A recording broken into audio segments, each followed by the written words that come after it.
Hello! Welcome to today's episode. Let's review countable and uncountable nouns. Welcome to The Explainer. I am absolutely thrilled you're tuning in today. We're tackling a foundational piece of the English language that, let's be honest, trips up almost everyone at some point. Yep, we are mastering countable and uncountable nouns. Okay, let's dive into this. We've all been there. You're about to speak, and you suddenly wonder, why exactly do we say 3 apples without a second thought, but we literally never say 3 waters? It's kind of funny when you think about it, right? So let's solve this incredibly common, somewhat frustrating grammar mystery once and for all. And really, this syllabus excerpt for A1 English learners brilliantly illustrates why we're focusing on this today. It explicitly highlights that practicing those ES endings and singular plural agreement, that is a crucial, absolute stepping stone for beginners. It's basically the bedrock of language fluency. So here's our roadmap for today. 1. Countable versus uncountable nouns. 2. Plural endings, S and ES. 3. Asking how much or many. 4. Categories like food and furniture. And 5. A visual summary and quick check. All right, part 1, countable versus uncountable nouns. These are the basic building blocks of English. Knowing the difference pretty much dictates how you construct every single sentence. First up, countable nouns. These are things we can literally, physically count with numbers, like 1 tree, 2 trees, 3 trees. Because we can count them, they have singular and plural forms, and we can use words like a or an. Then we have uncountable nouns. These behave completely differently. They only have one form, and you simply cannot use numbers with them. Think of the word rain. You can't say, I saw 2 rains today. It just doesn't work. Moving on to part 2, plural endings, S and ES.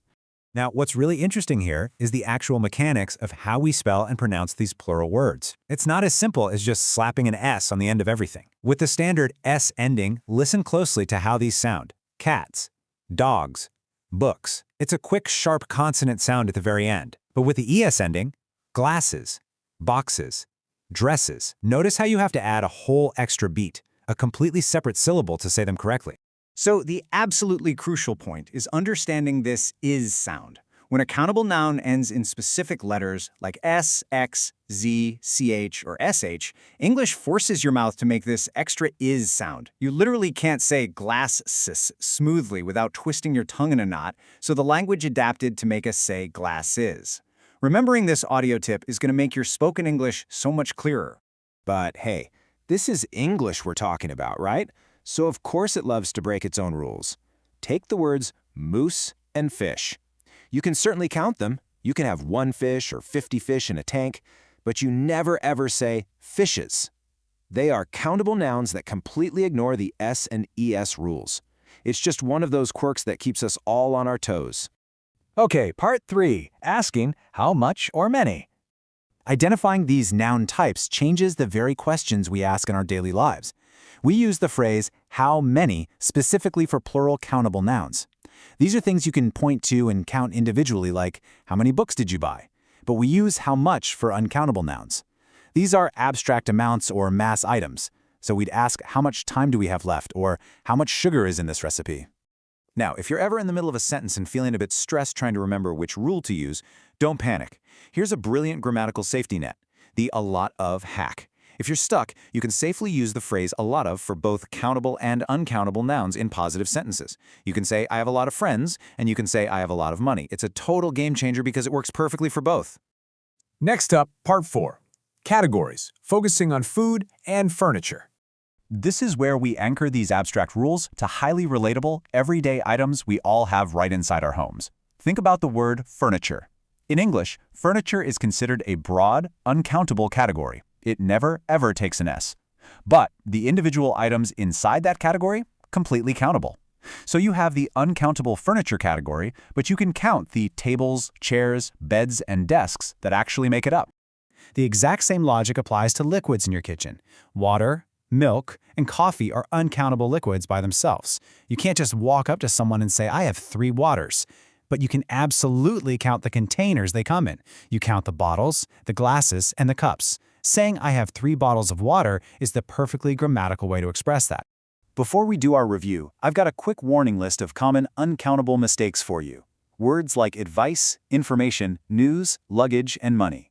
It is super tempting to treat these as countable objects because they often are in other languages. But in English, you've got to treat them as big, uncountable categories. For example, you can count physical coins or paper dollars all day long, but you must never say monies. And finally, part 5, visual summary and quick check. Let's see how this all builds together. Let's walk through this clear, step-by-step mental checklist. Step 1. Ask yourself, is the noun a broad category or a liquid? If yes, it's probably uncountable. Step 2. Try to put a number in front of it. Can I count it with numbers like 1, 2, 3? If yes, it's countable. Step 3. Based on those answers, decide, does it need much for an uncountable amount or many for a countable number? All right, quick check time. Let's do some active learning. Out of furniture, money, or coins, which one can you actually count? Take a brief pause and mentally lock in your guess. And the answer is coins! Did you get it right? As we discussed, furniture and money are those big, abstract, uncountable umbrella categories. The coins themselves are the specific, physical, countable objects within that money category. Awesome job if you nailed that distinction. Let's do quick check 2. I want you to actively apply this to your immediate surroundings. Look around the room you're sitting in right now. What countable items do you see that make up your uncountable furniture? I bet you spotted a few of these right away. Sofas, lamps, rugs, televisions, bookshelves. See how easy it is? We can effortlessly count these specific physical items using numbers, and we can seamlessly add those plural s or es endings to them. So, what does this all mean for you? Well, to summarize our explainer today, look at this powerful quote derived directly from our source material.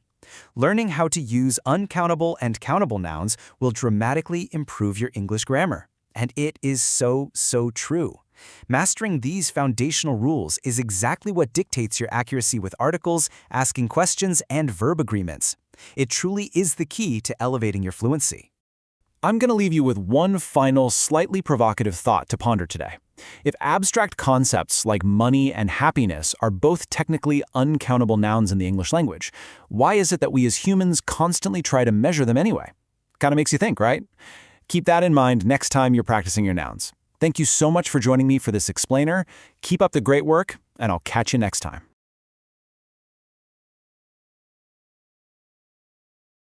Thank you for listening. Have a good one.